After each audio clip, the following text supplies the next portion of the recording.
Hello everyone, I am Deborah. I am the technical specialist of Intelex System Company. Today I am going to talk about our fleetly product I20 device.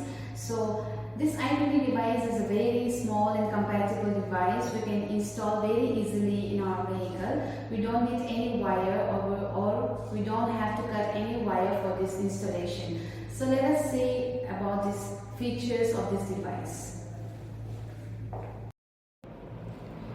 Compact and lightweight, superior GPS and LBS positioning, geofencing, plug-out notification, driver behavior analysis, SSC detection for ignition status, live tracking and playback trips, artificial intelligence enabled platform.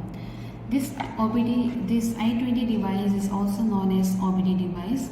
Along with this device, we are providing 1 year free subscription and 1 year warranty. So let us unbox this device. So this is our OBD device.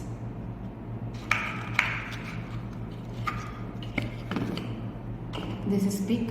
With the help of this pick, you can remove the cover of this OBD device. So it will look something like this. They've also provided one SIM slot.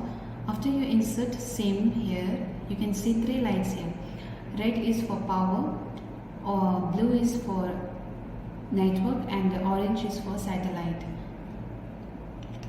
This device you can use in an auto, car, ambulance, which have 3 wheels or 4 wheels, which vehicles have OBD port. So it's a very easy device. You can also install this device very easily, and we have also shared the link, Amazon link of this device in our description. Please go and buy this in our Amazon. If you like this video, please like and subscribe. Thank you.